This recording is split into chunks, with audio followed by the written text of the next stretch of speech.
Welcome to PN education. आज हम 19 मई 2020 के जितने भी करंट अफेयर्स के इम्पोर्टेंट बन सकते हैं सारे हम इस वीडियो में डिस्कस करेंगे और हर क्वेश्चन से रिलेटेड इम्पोर्टेंट फैक्टर भी मैं आप लोगों को बताऊंगी। तो इस पूरे वीडियो को ध्यान से देखिएगा। चलते हैं फर्स्ट क्वेश्चन की ओर। और फर्स्ट क्वेश्चन क्या है कि वैश्विक अनिश्चितताओं के बीच गैर जरूरी आयातों पर अंकुश लगाने और विदेशी मुद्रा भंडार की रक्षा के लिए भारत सरकार ने मई 2026 में सोना, चांदी और प्लेटिनियम पर आयात शुल्क कितने प्रतिशत तक बढ़ा दिया है। तो ये जो आयात शुल्क है 6% से बढ़ाकर 15% कर दिया गया है। अब ये 6% से बढ़ाकर 15% क्यों किया गया है और इससे विदेशी मुद्रा भंडार पर क्या इफेक्ट पड़ेगा इसको जानते हैं, है ना। तो हुआ ये है कि प्रधानमंत्री मोदी जी द्वारा 12 मई 2026 को देश के नागरिकों से 7 बड़ी अपील की। इन 7 बड़ी अपील में एक अपील ये थी कि 1 साल तक के सोना नहीं खरीदना। अब ये सोना नहीं खरीदना और इससे विदेशी मुद्रा भंडार को क्या इफेक्ट पड़ेगा ये जानते हैं। तो हमारे यहाँ पे जो सोना होता है लगभग प्रति साल 700 से 800 टन जो है सोना मंगवाया जाता है। तो इसे इंपोर्ट किया जाता है क्योंकि हमारे यहाँ पे सोना सोने की उतनी बड़ी खदानें नहीं है जितने लोगों के पास जो है या महिलाओं की तिजोरी में पड़े हुए हैं। ठीक है, तो प्रति साल हमको 700 से 800 टन जो है सोना है वो दूसरे देशों से इंपोर्ट करना पड़ता है। जब हम दूसरे देशों से इंपोर्ट करते हैं तो जो लेन देन होता है उस लेन देन में हमारी करेंसी नहीं चलती क्योंकि वैश्विक स्तर पर क्या चलता है, डॉलर चलता है। तो इस डॉलर के चक्कर में वह ये कि विदेशी मुद्रा भंडार से इस सोने को मंगवाने में हमारा जो डॉलर है वो बाहर चले जाता है। बाहर चले जाता है मतलब विदेशी मुद्रा भंडार से डॉलर निकल जाता है। अब हमारी जो पहली प्राथमिकता है वर्तमान में अगर देखा जाए तो कच्चे तेलों का क्राइसिस चल रहा है। मतलब पहली हमारी जो प्रायोरिटी है वो है कच्चे तेल, है ना। तो इस कच्चे तेल को खरीदने में जहाँ हमें 10 से 12 लाख रुपए लग रहा था, आज की तारीख में हमें जो है कितना लग रहा है, 15 लाख करोड़ रुपीस लग रहा है। ठीक है, और वहीं सोने चांदी को खरीदने में जो है हमें लगभग 6.8 लाख करोड़ रुपीस खर्च होता है। तो हमें इस विदेशी मुद्रा भंडार को बचाना है। क्यों? क्योंकि हमें जो पहली प्रायोरिटी वो कच्चे तेल, पेट्रोल, डीजल और गैस की है, ना कि सोने और चांदी की। एक रिपोर्ट के अनुसार चीन के बाद भारत वैश्विक स्तर पर सोने का दूसरा बड़ा उपभोक्ता है ना। तो जो सोना है वो कहना चाहिए एक निवेशकों के लिए आकर्षित नहीं करता बल्कि हमारी सांस्कृतिक भावना से भी जुड़ा हुआ है ना। तो इसी को देखते हुए कि विदेशी मुद्रा भंडार पर इससे सोना चांदी या प्लेटिनियम से कोई इफेक्ट ना पड़े, कोई दबाव ना पड़े, तो इसी को कहना चाहिए सरकार के द्वारा कम करने हेतु इसकी जो इम्पोर्ट ड्यूटी है वो कितनी कर दी गई है, 6% से 15% कर दी गई है ताकि लोग इसे जो है खरीद ना सके, है ना। ऐसे भी शादियों का सीजन चल रहा था, लोग शादी कैसे करेंगे, ये बहुत बड़ी जो है कहना चाहिए लोगों के सामने बहुत बड़ी विडम्बना आ गई है। कि हम चलते हैं नेक्स्ट क्वेश्चन की ओर। और नेक्स्ट क्वेश्चन क्या है कि हाल ही में भारतीय समाचार पत्र में एक निकल कर आया है अभय। तो ये अभय क्या है ना। तो ये जो अभय है आरबीआई और एनआई संबंधित एआई आधारित हेल्प बॉट या कहना चाहिए चैटबॉट है।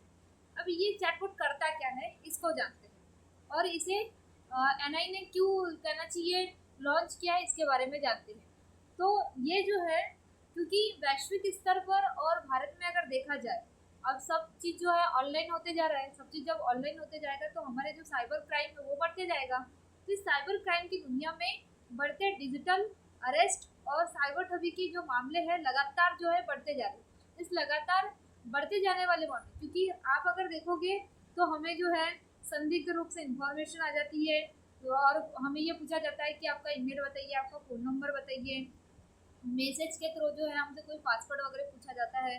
तो इस पर तत्काल जो है कहना चाहिए कार्रवाई हेतु या कहना चाहिए एक सचेत सूचना प्रदान करने हेतु जो एनआई है उसने किसे लॉन्च किया है, एक चैटबॉट अभय को लॉन्च किया है जिससे जो है साइबर ठगी और डिजिटल अरेस्ट को कम किया जा सके, है ना। तो ये आरबीआई और एनआई ने साथ में मिलकर जो है इस चैटबॉट को निकाला है। ठीक है, अब हम चलते हैं नेक्स्ट क्वेश्चन की ओर।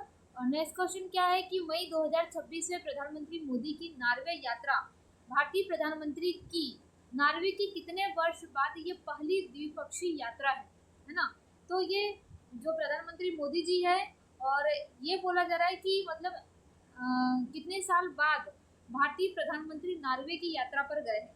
इसके पहले मतलब कहना चाहिए कोई प्रधानमंत्री नॉर्वे की यात्रा पर गया था तो गया था, लेकिन कितने साल पहले, 43 ईयर पहले जो है भारतीय प्रधानमंत्री नॉर्वे की यात्रा पर गए थे।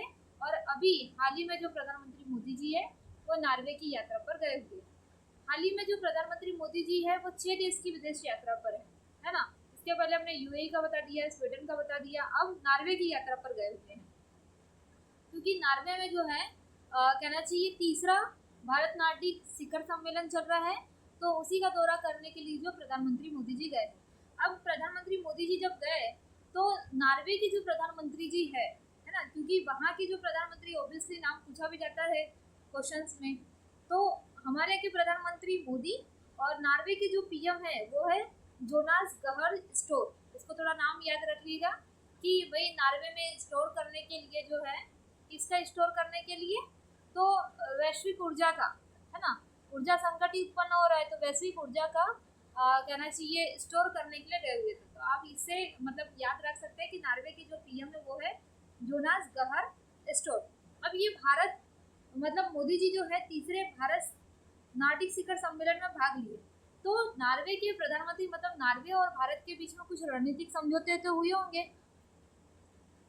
कुल मिला के 12 रणनीतिक समझौते हुए। इसमें व्यापार को दोगुना करना और वैश्विक स्तर पर जो ऊर्जा संकट है तो आने वाले समय में नवीकरणीय ऊर्जा को बढ़ावा देना। इसके अलावा समुद्री और अंतरिक्ष अनुसंधान को बढ़ावा देना, इससे संबंधित जो है समझौता हुआ है। और कहना चाहिए अपतटीय पवन ऊर्जा को बढ़ावा देना। नवीकरणीय ऊर्जा में एक महत्वपूर्ण ये है कि हम लोग क्या करें, कार्बन को कैप्चर कर सके और अपतटीय पवन ऊर्जा को बढ़ावा देने से संबंधित जो है कुल मिला के रणनीतिक साझेदारी हुई है। अब यहाँ पे एक वर्ड आया है क्या, भारत तीसरे नार्डिक शिखर सम्मेलन में गए। तो ये नार्डिक क्या है, नार्डिक जो है मैप में अगर आप देखे होंगे थोड़ा ध्यान से, तो नॉर्वे के ऊपर जस्ट जो लगा हुआ जो कहना चाहिए एक तरीके से जो पानी वाला इलाका दिख रहा है आपको, तो वहाँ पे जो ये नार्डिक प्रदेश है। तो नार्डिक प्रदेश में आपके नॉर्वे, स्वीडन, फिनलैंड और डेनमार्क, आइसलैंड सदस्य देश है, जिसमें नॉर्वे, स्वीडन, फिनलैंड, डेनमार्क और आइसलैंड है ना। तो इसे क्या कहा जाता है, नार्डिक कहा जाता है। मुख्य रूप से प्रधानमंत्री मोदी का जो फोकस था वो था व्यापार, ऊर्जा, ग्रीन स्ट्रेटेजी और पार्टनरशिप और वैश्विक मुद्दे को बढ़ाना। ठीक है, अब हम चलते हैं नेक्स्ट क्वेश्चन की ओर। और नेक्स्ट क्वेश्चन क्या है कि हाल ही में मई 2026 में किस राज्य की राजनीति में डीएम के चुनाव के बाद एआईएडीएम को समर्थन देने की संभावना तलाश रही है। तो ये दोनों ही जो पार्टी वो तमिलनाडु से बिलोंग करती है।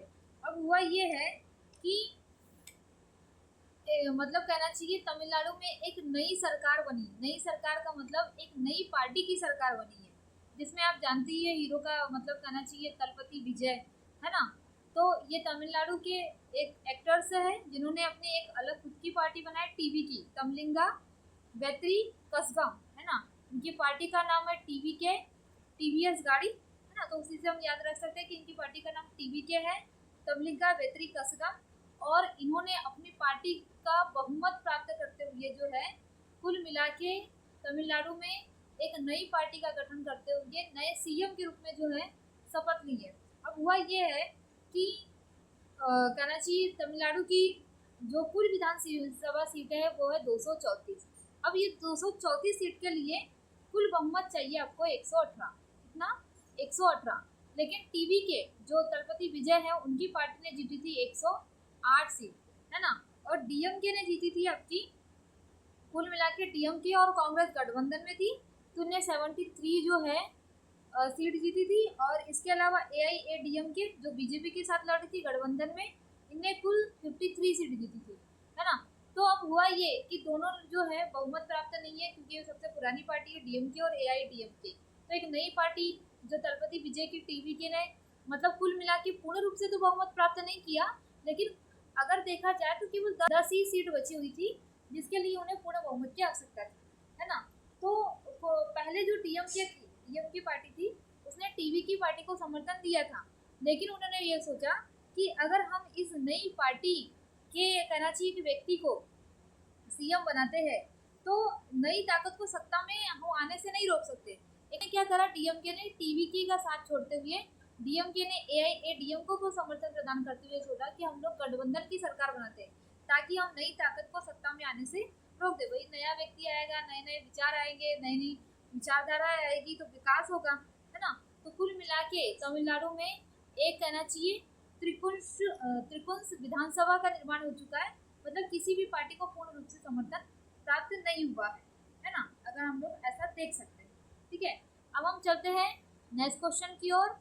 और नेक्स्ट क्वेश्चन क्या है कि हाल ही में वैज्ञानिक समाचार में स्माइल प्रोजेक्ट का फोकस किया। अब ये स्माइल प्रोजेक्ट किससे है? सौर ऊर्जा मिशन से, यूरोप चीन सौर वायु मिशन से, समुद्री जीवन अन्वेषण से या चंद्र अन्वेषण से? तो इसका आंसर है यूरोप चीन सौर वायु मिशन।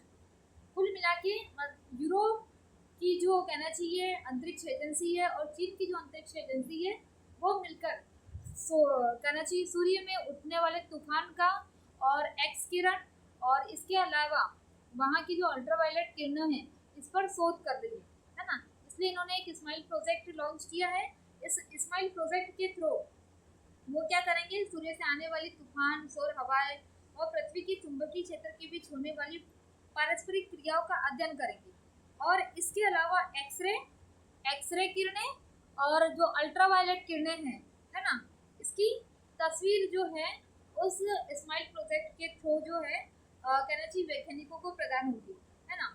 और ये इसके अलावा एक और काम करेगा कि अंतरिक्ष के में जो होने वाली मौसमी घटनाएं हैं उसके बारे में जो है भविष्यवाणी प्रदान करेगा। तो इसके तहत हुआ ये है कि चीन और यूरोप की जो अंतरिक्ष एजेंसी है वो फ्रेंच गुआना से सी रॉकेट के माध्यम से जो है कहना चाहिए अंतरिक्ष में स्माइल प्रोजेक्ट को भेजेगी, जो कुल मिला के सूर्य का अध्ययन करेगा, है ना। अब ये जब ये सूर्य का अध्ययन करेगा तो केवल दो ही देशों को या कहना चाहिए दो ही अंतरिक्ष एजेंसियों को इसका फायदा नहीं होगा, वैश्विक स्तर पे भी जो है इसका फायदा मिलेगा।